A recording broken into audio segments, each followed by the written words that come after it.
Wonderful. Okay. How's our time? Is it time? Oh, do you know what's interesting? I'm recording right now, so I guess this can be trimmed, but on my two screens, my laptop will show a different time than my other screen when I'm sharing a screen. It lags. Isn't that interesting? Okay. No, no worries. Um, all right, are you ready? Well, we're exploring information in the age of AI. And just a reminder, I'm Erin Olson with the News Literacy Project, and we're a nonpartisan education nonprofit filled with free resources, supports, and lessons. We help people discern fact from fiction in the news and other information that they consume and share. Our resources are all free. Our lessons explore a variety of news and media literacy subjects such as credibility, validity, accuracy, and bias. Please access the resources doc link. You can see that on the screen. It is the same link that we've used for each session. We'll continue to build upon that doc. So uh, keep hold of it as it will be helpful as we progress through our series. Our mission and vision, let's focus on this. The News Literacy Project, ultimately, we want students skilled in news literacy before they graduate high school. That's our hope and it's our dream. Thinking of news literacy, of course, that falls underneath the media literacy umbrella.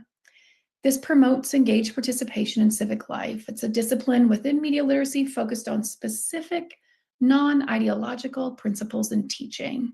Highlighting that second paragraph, this is an approach that teaches the how to think about news and information that our students encounter. So on that AI note, I can't tell you the day that I conducted this search for what is a derecho. And I can't tell you how many times prior searches that there was an AI summary that I just didn't notice, but I noticed on this day.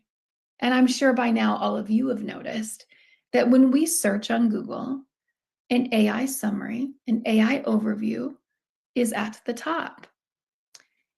Our Google search has changed. AI has had a hand in that. But where do our students stay? Do they stay in the overview? Do they go beyond the overview? How do we help them go to a source? These are all things that we have to consider as we think about navigating information in the age of AI. So what can be done to support students? Thinking about this, how have you approached this subject in your courses, in your classes, and the content and the concepts that you're teaching? I want us to think about this as I show and share free resources, all related to supporting students navigating information in the age of AI. Of course, everything we have is free. You can register for a free Checkology account and see everything. You have access to all the things at checkology.org. You can use your single sign-on, you can use your email and a password, or if you have Clever, you're able to enter through that path. At Checkology, we have our SIFT newsletter, which you also can subscribe to, and we have a resource library in addition to our Checkology content lessons. Let's take a peek at the SIFT. The SIFT is fantastic. You can subscribe to this newsletter, and a link to do so is on that resource doc. But of course, you have access within Checkology as well. 2 free slide decks accompany the SIFT, rumor guard slides and daily do nows. They're meant to help support you, whether as a bell ringer or as a mini lesson. The SIFT newsletter is filled with discussion questions, lesson ideas, teaching guides, videos, and graphic organizers. It connects to current events. When you subscribe, comes to your inbox at the start of the week. It's a quick win and a just-in-time support. I want to highlight a few daily do now slides. These are the bell ringer slides that accompany the SIFT that connect to today's theme. So in this slide, we asked as part of our teen survey, students if they use generative AI to find information. Please note 55% of the surveyed teens reported that they have used generative AI chatbots. I'm curious if you think that this is in line to what you would expect from your students? Do you think it's higher or a lower statistic, a lower percentage than what you think your students use? But it's definitely worth classroom discussion. So could have a discussion around information collected from that teen survey. Your teaching notes, questions, and extensions are all in the notes section of these Google Slides. AI or not? A or B, which image is a real photo? This is another example of what you would find with those bell ringers, the Daily Do Now slides. Students demonstrate increased critical habits of mind, including effective verification skills and the ability to detect misinformation and faulty evidence. So looking at A or B, which one do we think? And B is the real photo. So the explainer in the notes section reads, the rise of more convincing fake visuals created with AI technology means finding the source and context of an image is often more important than hunting for visual clues of authenticity. Any viral image that can't be verified through a reliable source, using reverse image search, for example, should be approached with skepticism. Again, the notes section has extensions, questions that you can ask students. Let's do one more, AI or not. A or B, which image is a real photo? Shannon, what do you think? A or B? Okay, B is the real one. Well, and that's what happens. And so this is great conversation that can be had with students that sometimes we're just guessing and we don't want to leave this to chance. What can we do? And I'll come back to that in a bit. So a reminder, group, subscribe to the SIFT. Open this week's post. You can look at those rumor guard slides, look at the Daily Do Now slides. They are fantastic. The rumor guard slides, although I didn't highlight those during today's session, please note they remind me of a great think aloud. The slides walk students through some fact-checking skills as they address a viral claim. Okay, group, let's keep moving through our resources. When you're in Checkology, checkology.org, and you have created your account, click the Resources tab at the top. And this will bring up browsing by category, topic, grade level, duration, type, subject area, and standard. You can select infographic and poster. And from there, you can see things like this. So 6 things to know about AI. I appreciate this infographic for a variety of reasons. I think you can use it with students as it's intended, but I also think this can be a starter of conversation with colleagues at the building level, at the role-alike level, whatever makes sense for your district. Thinking along those lines, looking at those 6 things to know, you can frame it with, if this, then what? If this is so, what does that mean? What's that mean for our teaching? What's that mean for what lessons become even more important? What learning must our students have if this is so? So I think you could frame it in that way. But looking at that list of 6, generative AI tools are not objective, reliably factual, but of course it's not all bad. Content is easier than ever to create and fake. It signals a change in the nature of evidence. Reputable sources matter more than ever. So if that's true, then what? If it signals a change in the nature of evidence, if that's true, then what? If content is easier than ever to create and fake, then what? What does that mean for us? What becomes even more important? And of course, my response is news literacy, media literacy becomes even more important. Helping our students have access to accurate information, knowing how to conduct a Google search, knowing how to reverse image search, knowing how to lateral read, and making those strategies and skills habit is important as we navigate AI. So 6 things to know about AI. Feel free to utilize this infographic as you see fit. And again, you can find that in the resources section, infographics and posters. But I want to take us to the slides section. let's take a peek at instructional slides. So AI or not, this is a slide deck you can utilize with students. I am going to show a few of the slides. I'm not going to show this lesson in its entirety, but no, you can access it once you're registered for Checkology. So in this, first off, oh yes, Shannon. The AI, yes, this is just in the resource library. So if we go back, I'll show you.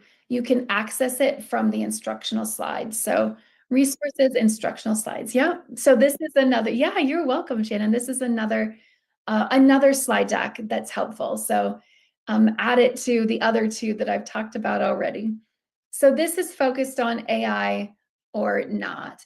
And with this, you can see that we have a bird quiz. So students would take the quiz, and feel free to do that yourself if you'd like. But students take this bird quiz, and there's a collection of birds that are real, photos of birds that are real, a collection of birds that are AI generated. And so they determine what's real, what's not. And then they get immediate feedback on the score. So after students have done that, you bring students back and ask, was it harder or easier than you expected? Were they looking at visual clues? And then lastly, does it feel like, you were just guessing? So class conversation around that. And then this dives into some tips. So AI image generators sometimes struggle with fine details, uh, rendering fingers, and there's about 4 or 5 tips that are given. So just ones that common tips for verifying and looking at image generators, verifying information, verifying the photo, trying to determine if it's real or not. But of course, the lesson's about something more. And that's really, how do we assess authenticity? What's more reliable? And what is the source? What kind of account shared this? Where and when was a supposed photo taken? And does the image provoke a strong emotion? So these are more reliable questions in determining and assessing authenticity. And we know that last bullet from our first session, that emotion is used to get us to click, to get us to engage in content. And that doesn't have to be anger. Shannon, I don't know if you've had an experience yet where an AI image fooled you, but I have. And it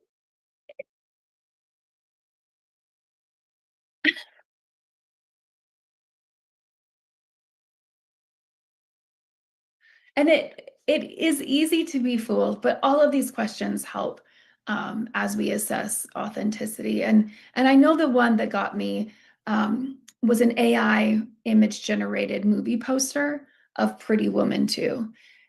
It was nostalgia that got me to click and engage with that content. Um, I didn't know that I wanted Pretty Woman 2. Apparently, I was interested and intrigued. I'm not really sure where that plot line goes after the first movie, but it was of interest. And so, of course, come to find out, no, there isn't going to be a Pretty Woman 2. It was an AI image. So these are great questions to help students determine authenticity, and hopefully these questions become habit as they encounter information, as they encounter content in their feeds. So let's get into Checkology content. Speaking of content, Checkology now is geared for middle school and high school. The resource library and those resources I was sharing prior, you can search for elementary resources, but this is strictly for middle school and high school. These lessons last anywhere between 2 to 5 45-minute class periods, all taught by experts in the field, filled with formative assessments, those checks for understanding throughout the lesson. They are cross-curricular, so ELA teachers, social studies teachers, civics teachers, STEM teachers all utilize our content. I'm going to bring us to Introduction to Algorithms. I'm just going to show a few parts of this lesson just to give you an idea of what's there and the support that exists. This lesson, as I transition, really focuses on students diving into the world of algorithms, generative AI, as they weigh the civic and social impact of the technologies. Okay, so looking at my screen, you see right now the lesson guide. All of our lessons have full transcripts and lesson guides. As I scroll, how much influence do algorithms have in my life? I appreciate that question. This lesson is taught by Miyasato. As I scroll, you can see the outline. It really starts foundational, by the way, helping students understand what is an algorithm, and then they dive into the attention economy, addicting and engaging content. They get into feedback loops and filter bubbles, and then it builds into generative AI. Just a reminder, you're signed into Checkology. This is your dashboard. You can search for resources. So when I search Introduction to Algorithm here, I get access to this and more, all the supports around the lesson. All right, so looking at the screen, those dots at the bottom are called elements. It's 41 elements long. Closed captioning exists, and the WW on the far right corner, that's the word wall for students to pull up while they're engaging through this, they're going through this learning. What are algorithms? So this is where I'm going to bring us just to get a quick overview of what an algorithm is. This is introductory again, it's toward the beginning of this lesson. So we're just going to watch a bit. Okay, so what exactly are algorithms? How do they work?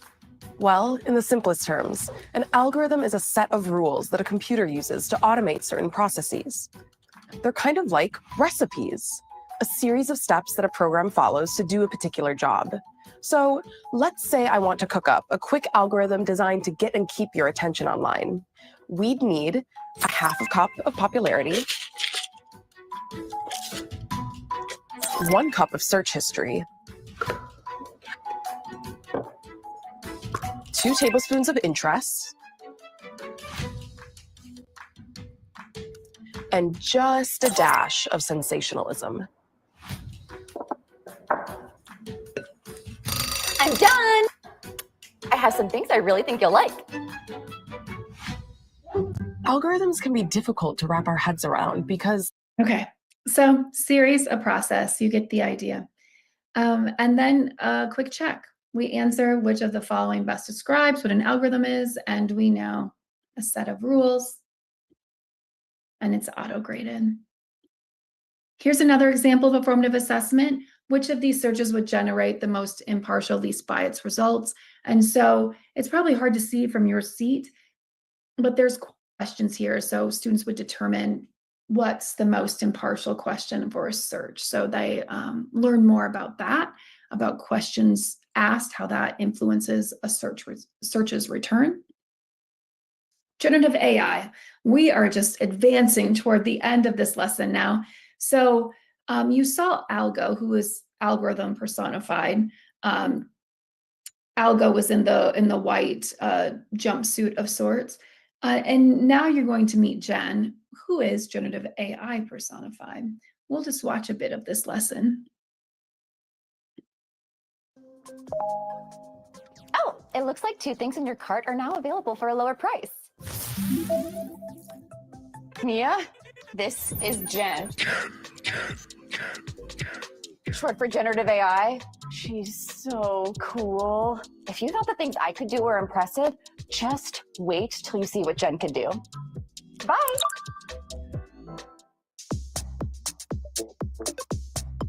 You want to see the Mona Lisa playing an electric guitar? But painted in the style of Van Gogh? Or comic book? How did you... How about a research paper on Toni Morrison? The War of 1812? Molecular biology? Not bad, but you didn't include any citations or sources. Done. Included those sources you asked for. Wait a minute. Toni Morrison isn't from Illinois, she's from Ohio. And for this paper on the War of 1812, you cite a New York Times article, but did they actually even publish that? So you get to witness Jen's indifference, right? So this is a great lesson, and it really builds. That's what I appreciate. So students get that foundational understanding as they progress. Then we get to the open-ended question, where students are equipped with the understanding to be able to argue the potential risks and benefits of generative AI, and they can use examples from the lesson to support their claim. Of course, this is an example where a teacher could weigh in on student responses. I appreciate how this ends. Toward the end of the lesson, students can speak intention about what they want to do to improve um, their algorithms, improve the quality of their algorithms. And so they can select what actions they want to take, because it really is about students making those decisions for themselves. And so they can speak to what they want to do. Now, this lesson, as well as all the other things I've shared with you, all support and connect to our theme. I want to help you set up a class, and I'm just going to take a few minutes. I know we'll go quickly through this, but I just want to show and remind again. So you click on the classes, the My Classes tab. It probably doesn't look like, your screen does not look like my screen. I have a lot of classes. If you have Clever, you'll see your classes rostered inside of here. But if you don't, you're going to find a plus sign. So we're getting down to the bottom for me. Class title, our student, our grade level, subject. I'm a former English teacher, so I chose English ELA. Course lock means students complete the lessons in the order that you assign. Advanced settings, please note your pre and post is toggled on. You might want to toggle that off if you don't have time for that, or leave that on if you want that rich data that it will provide. It's 15 questions, so I leave that on. One-to-many lesson mode, that means if you toggle that on, please note you need to come back to this to determine what lessons you want your one-to-many mode to be on. But all that means is you're the pilot car. You're showing the learning videos. Students have on their screen the formative assessments. So you can pause and control that pacing, but they do formative assessments from their computers, from their devices. Okay, so we are set. I'm going to create a class. From here, I want to bring content to my course first. You get a default class. You can customize or change. If you change, just know any class you've ever made and saved, you can go back to it and utilize it. There are other ones, but for time's sake, I'm going to customize. We need to rename it so it saves it to our account so we can reuse it next semester, next year. And it's really drag and drop. I mean, you decide what lessons you want, what you don't want. If you don't want something, hit the X. If you want something, bring it over. And it's there. So decide the order, and there you go. There's the learning. You have it. Your class is set, but we need to bring kids in. So we're going to go back to that. You can preview the course here, but we're going to go to My Classes. I'm going to find Castle. Oh, there we are. Students, manage, add students, invite students to join. This is a link you put in your LMS. Students use their single sign-on. So that's one option. Add students is another option. So you would write your student's name, and then you are emailed their login credentials. And then the third option, of course, would be Clever integration, if that makes sense for you. So that's how you get kids to your content, to the content you want them to have, to these lessons, to this learning. It's that easy. Group, I've shared a lot with you, and we have so much. So thinking about all that I've shared and all that we've talked about, let's just back map. Let's go through what we've talked about. for the resources to support exactly this. The last one that we just went through, Introduction to Algorithms. That entire lesson is helpful, right? If we keep moving back, the next thing that the thing I shared before, prior to that would have been the instructional slides, AI or not.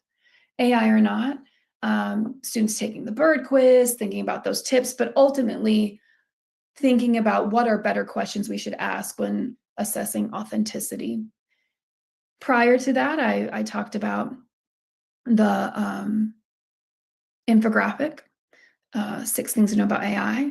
And then we talked about the rumor guard slides briefly, and we talked about those daily do now bell ringers. And we started with the SIFT newsletter. So all of that is there for you, to support you as you think about what can be done to support students in the age of AI. I have a lasting thing I want to share. So many of you probably know that we do post on TikTok. We add good to the TikTok space. And if you are on TikTok and you haven't followed our account, I highly encourage you to do so. But I want to share with you a recent video that my colleague created about Sora, and about AI video generators. So let's end on this note. Take a look at this. This is fake. This is fake. This is also fake. Fake, fake, fake. This is why media literacy needs to be a school requirement. OpenAI recently launched Sora, a social platform with only AI-generated content. And with that, our 7 is all finished. Because why scroll through some slop when you could scroll through only slop? You're going to be hearing Sora a lot, so here's what you need to know. One of the main features is the ability to create an AI cameo of yourself. You scan your face, record a few seconds of your voice, and then use text prompts to generate super realistic AI videos of yourself doing just about anything. You can also create cameos with or of celebrities who open up their likeness to the public. You know, I've been hearing folks talk about this thing they call brain rot. Two of the most notable people who have opted in are influencer Jake Paul and the founder of OpenAI, Sam Altman.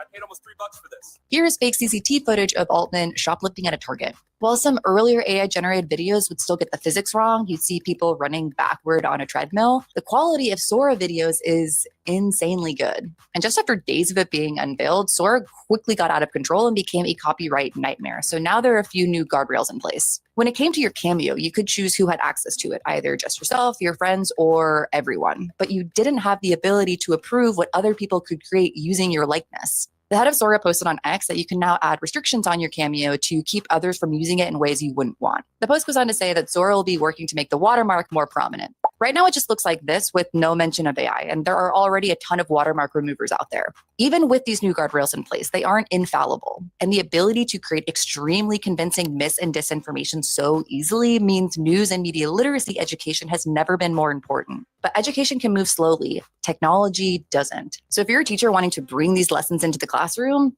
thank you. And we have a ton of free resources and interactive lessons to help, because spotting an extra AI-generated finger isn't enough anymore. What students really need is the ability to question information, investigate the source, judge credibility, or else, as the kids say, we're cooked. But if you want more news, media, and AI literacy on your feed, follow along. Thank you so much, group, for tuning in. Of course, if you need any support, feel free to reach out. I'm happy to show and share more resources, connect, and answer any questions. Shannon, any closing thoughts?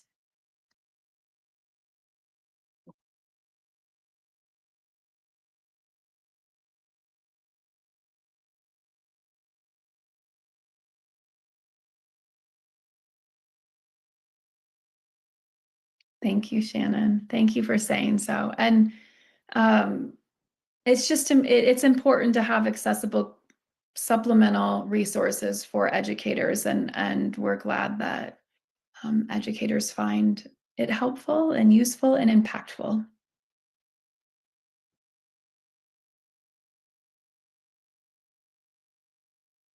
Yeah, I do believe so. So tune in next time, and group, have a great evening. Recording stopped. Okay, my dear.